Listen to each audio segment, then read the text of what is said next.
Hello world, Frida Reba Darcy and Patricia O'Connor here. Today we are looking at I'll give the camera a second to adjust to those colors. One beautiful day. It is our Saturday. The pool's got a light little crowd so far. It's kind of early in the day yet. Everything's looking green. And Frida and I are enjoying, up until now, we have just been kind of kicking it and enjoying our day off. Look at all that fresh growth popping out on that oak, that cork bark oak. This guy is just filling out like nobody's business. Really good to see. What we're going to talk about today, this is we're going to be looking at the different trees and talk about what's going on, but mainly what we're going to talk about is what we're doing here. 3 years ago, I decided that it would be fun to revisit a hobby that I got into as a kid in the 70s. About 71 or 72, as I would later figure out. I remembered something else that happened about that time, and I was able to look up that event, and it happened in 71. So that's what happened. That was the time that I first got interested in bonsai trees. After that, I hit teenage years, and as most teenagers, I might have got a little distracted, and from then on, I went from there into film and motorcycle racing and film and moving around from one state to another. I just got farther and farther away from bonsai without ever deciding to stop. It just wasn't, I no longer had a life that was conducive to taking care of trees, which is so satisfying too, by the way. But when I got back into this, I was kind of thinking to myself, you just missed the boat, kid. There you had a house all those years and no bonsai trees, and now you've got an apartment and you are thinking you would like to get bonsai. And I was like, well, we can do bonsai in our apartment. And I'm like, well, how can you do bonsai in your apartment? Well, one way would be we could do so-called indoor bonsai trees. There are no indoor trees, really. There's just tropical trees that would die in some climates if they were outside. Whereas what we consider outdoor trees would die quickly inside, even if it's warmer there or cooler there or whatever it is you're trying to shelter them from. Pines, oaks, stuff like that, they wouldn't last a week inside. So, but anyway, I digress. The reason we're here is because this is a south-facing balcony, from what I was told. I just loved this apartment. Looked at the location. It was a one-bedroom apartment. I'm a one-bedroom kind of gal right now, and that just seemed perfect in for so many reasons that of course I went that way. So 3 years later, what have we done? When I started, I had all of my trees on the white part of that rail. And the apartment manager told me that I could do that and then it was okay because, as he said, he thought bonsai trees were cool and he thought it was cool that I was doing that. If you read the rules in the apartment, it said no plants on the rail. If I do a little quick scan around, you might see that there are some plants on my neighbor's rail, but I would say at any moment, if you have plants out there and it says in the paperwork not to, you're just a new apartment manager away from having to move all your stuff. And if it's just some little flower you bought at Safeway when you bought groceries, then, maybe set it free or something. But if you've got a little bit of money invested in trees. So I decided early to build my own shelf. And so that's what these guys are doing here. They're on their own shelf. And while we did this as a project, and we did this as a project a couple of years ago, these are done with scaffolding jacks. You can see them. That's the scaffolding jack there. There's one or two under this side. There's 3 down the face, which is overkill. And there's 2 under that end. Those can be lowered or raised so that I can change the angle, I can change the level, I can make sure the water runs whatever way I want it to.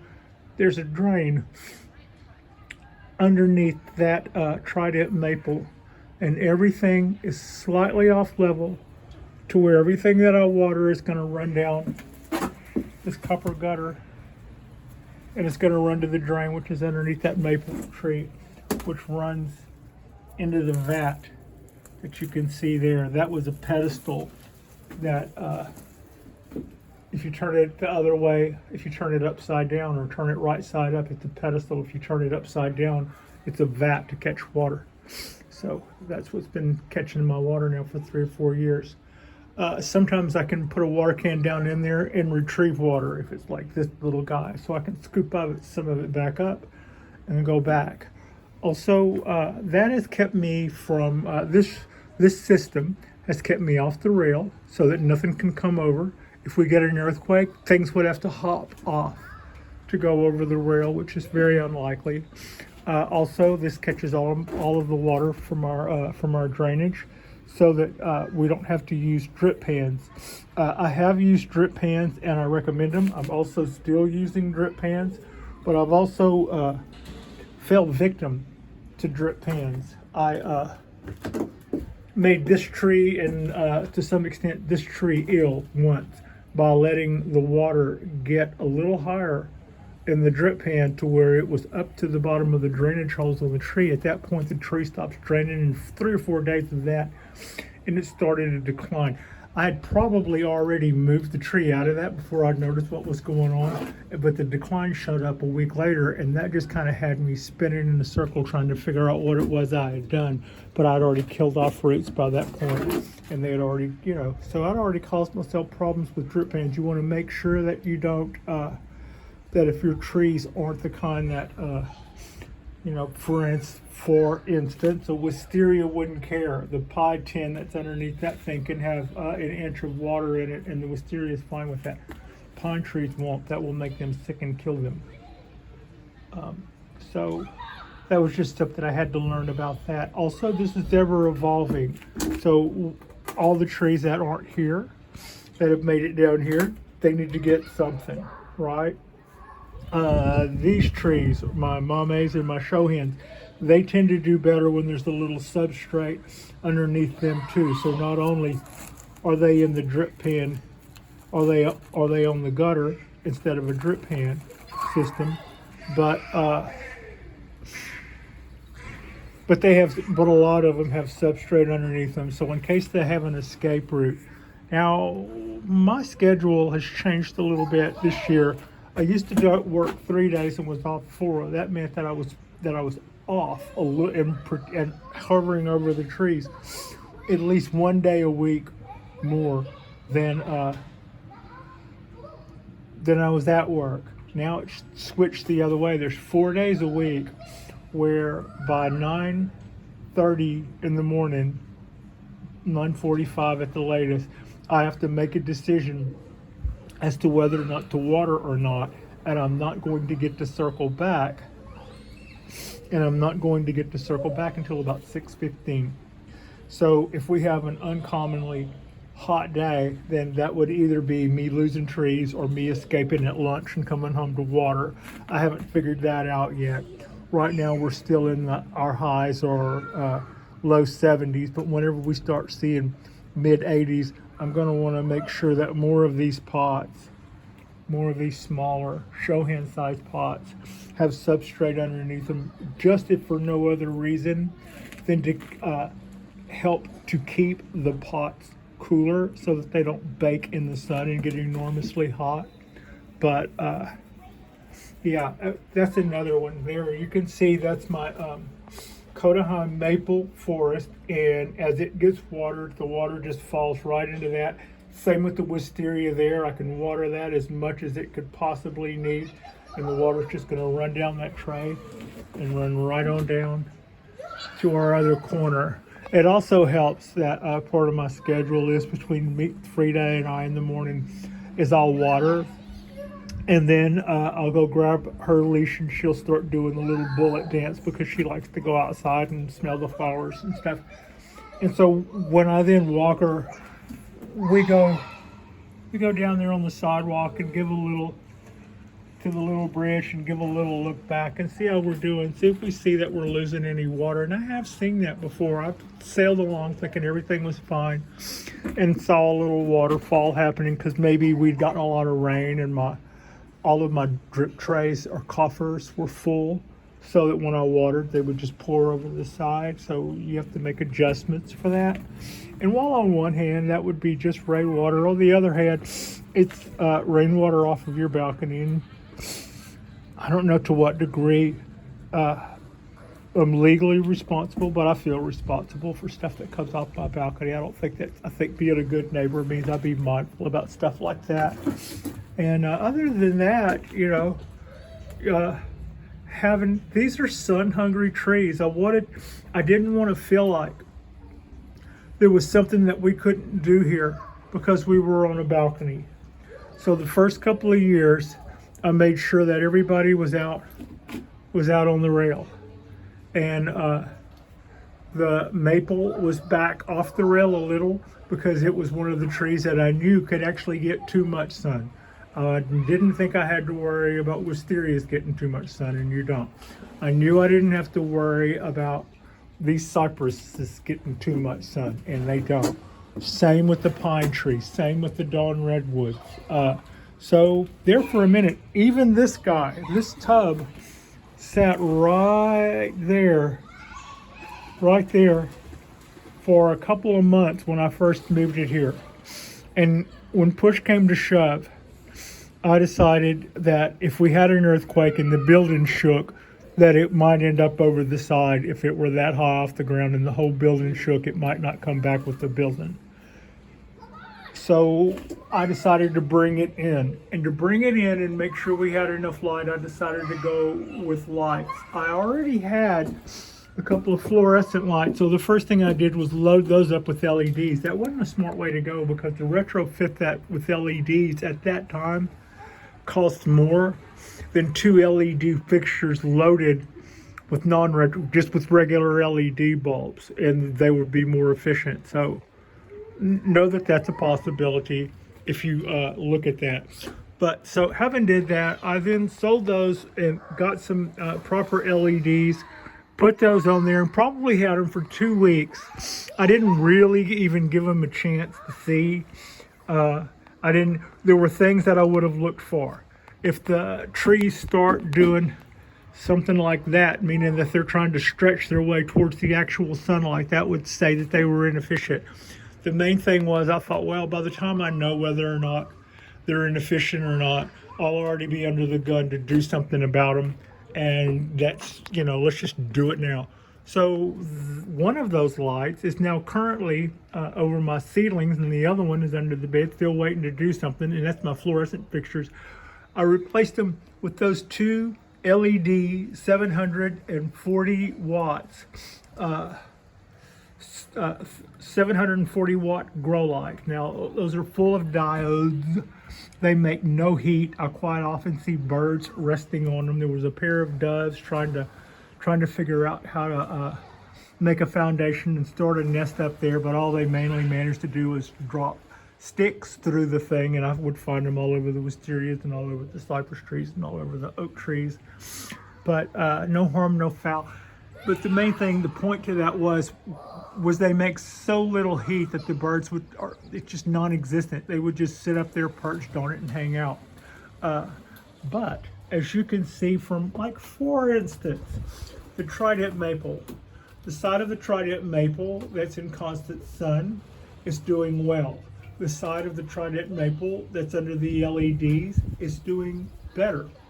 I would say that I haven't noticed the difference between the real sun and the false sun on the oaks, but you can see it on the maples. These guys seem, both sides, I rotate the trees every couple of weeks. I rotate all of them just to keep things even no matter what they are, but I haven't really noticed any difference on the outside to the inside when it comes to the oaks. I have seen, even though they tell me that my pines won't really be subject to wind, I have noticed that some of my pines, if it's a windy day, this side of the tree dries out faster than this side, so this side burns. Is it the wind burning them like it burns your face? Not necessarily. It just causes that side of the tree to dry out more, and if you're not watering it to compensate for that, then you can see that side of the tree is not going to, may show signs of wind burn. When other times people will tell you that, you know, for instance, your black pine shouldn't be subject to wind burn. Up here, that's not what I've seen, but we're going with it right now to see how we're doing. When I did see that, it was on this guy, and I didn't want to put up with that very long. It was like that was the outside facing the wind, and we had some 20-mile-an-hour windy days, and I saw some yellow and some red needles in there where they had dried out. Other than that, we are about to get into needle pruning time. The programs that we had done about our balcony in the beginning were probably among our first 100. Some of those have since been deleted. I think it's kind of a process. They say, well, you go and say how to get started in YouTube, and they tell you, I'll just tell you what they tell you. Do 100 videos. Don't worry about nothing. Don't worry about editing. Don't worry about the sound. Don't worry about your voice. Don't worry about dialogue. Don't worry about writing. Do 100 videos. And after you do 100 videos, they tell you, delete your first 30 videos. Those were crap. You didn't know what you're doing. But somewhere after that, you probably got a lot better, and keep going. So that was probably a lot of that material was where we talked about how we built this and why we built this. I was a person who had before becoming living in an apartment this time around, I'd probably spent the last 5 places that I had lived in were places that I had owned. I was responsible for the yard. I was responsible for the paint. I was responsible for all of that. And while that's fun and does give you a lot of freedom, it does increase your responsibility. And I think having a small apartment allowed me to decorate this one room like I want it to be decorated in a way that whenever I had bigger places that were fixer-uppers and stuff, I always had those parts of it that were projects under work. It seems like nobody ever fully got the finished product except the new buyer or something, which is kind of common when that's kind of common. But now with this apartment, this 1-bedroom apartment, I've got a space that's within my means. I've got a space that I can maintain easy enough without stressing me out too much. I've got a space that I really like, and the part where I can still have bonsai trees. And that's really what we've been doing here. A lot of the information I dole out, and I try to put out, good information on pine trees and the oaks and the cypress trees and whatnot. But there's a lot of other people out there who grow cypress trees or who grow Japanese black pines and who will fold up little mames or literatis. But what we do that's a little bit differently here is we make do, and we try to make do in a first-class kind of way. I didn't want to be held back. I didn't want anybody telling me that I couldn't have a Japanese black pine because I didn't have at least 8 hours of decent light. I didn't want somebody telling me I couldn't have an empire-size American Bald Cypress compilation because I live in a 1-bedroom flat. You can do anything with what you have to work with. And most of the year, we get light good enough to maintain these trees farther in here. As the season gets later, our sun goes from being high in the sky when it goes across to here it tracks more that way, later in the year, and it gets oranger. So, like for instance, where that shadow is on the wall, as we go further into summer, into fall, that shadow will reach deeper and deeper in, but the quality of light will go down as it does. Beautiful light, orange light, but also the same kind of light that tells the leaves that it's time to die, not time to increase their photosynthesis. So in that way, we're able to control what they get to some extent. The other side to having LEDs is being they're not our main sources. The sun is our main source of light. I make sure that those guys come on an hour or two after the sun has come up, and they go off several hours before the sun goes down. So any triggers that they need to get from the length of day, they will still get from the length of day. We're just making sure that when they're supposed to be getting decent light during the day, that they're getting at least as many hours as they're supposed to be having of that. Yeah, that was our little dove stuff. So this is the quick catch up. This is our own rail where we're no longer using the apartment rails supplied by the apartment people. This is totally maintainable by us, and we used, those were called scaffolding jacks, and we were able to order those online for just construction scaffolding. That's what they're made for. On top of those, I slid a piece of 1-inch pipe. It fits down into the screw part. That's more than heavy enough to hold the weight, and as you can turn that spindle, that will raise or lower the shelf, and you can see we've got a lot of movement there. Also, that piece of pipe could have been any length. That could have been a 3 foot long pipe, in which case the shelf could have been up here head high. So there's a world of adjustment. I've also kind of sold people on that idea who had containers that they were using for things so that they could level their containers. Anyway, that's neither here nor there. They're just handy little things to have around. But I thought that we would revisit the idea about what it is that we do that not everybody else is doing, and that's we're putting 40 some odd trees on a balcony and maintaining them, and maintaining our status with our neighbors, and maintaining our healthy trees, and maintaining our status with our landlord. That's kind of what we have going here.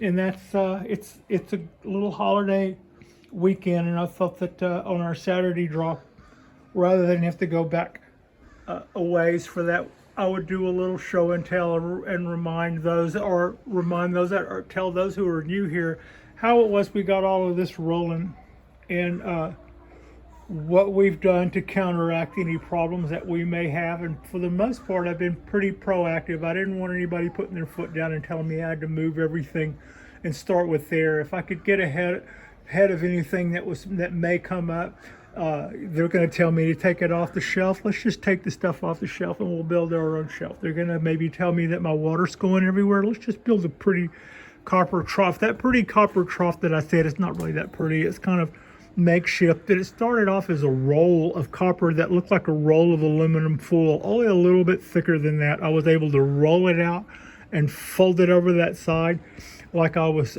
folding aluminum over a barbecue grill. And that's how I made that drain. But just a little bit of being proactive keeps it. The cypress trees, they empty into a brownie tin when they empty. Most of the time I can empty a half or a full one of these into that container without them even pouring anything out. But in the rainier time of the seasons where they're getting watered too, I still water them every day. But a brownie tin down there takes care of that. So just, there's a brownie tin underneath my literati cypress and a little substrate too, so that the bougainvillea next to it pot won't get too hot. That's kind of how we do this. That's how we roll. These lights are LEDs. They're 740 watts. They don't cost a whole lot to run. It's not like the old days where you would plug in a grow light and watch your meter spin like a frisbee. So yeah, that's kind of how we got here, what we're doing here, and so far how they seem to like it. I mean, just notice where we started off. This is the side that's been facing the light for the last couple of months, and look how it's just flushing out. It's doing this because the light's good, the temperatures are nice, and I've been feeding it. So all of those things, and it's going, yeah, baby. All right. I want to thank you so much for watching. Frida would like to thank you for watching. We got a couple of cool, we got a cool package in the mail from England yesterday. Our friend in the UK, Elizabeth, sent us a couple of beautiful unglazed pots, and tonight we're going to pot up a little pine tree. So expect a little Saturday Night Live show. Not really live, I don't really have the bandwidth to go live. It ends up being a choppy mess. But expect our next drop will be a little Japanese black pine repotting. And I can't wait to get started on that. I'm already excited about it. But thank you so much for watching.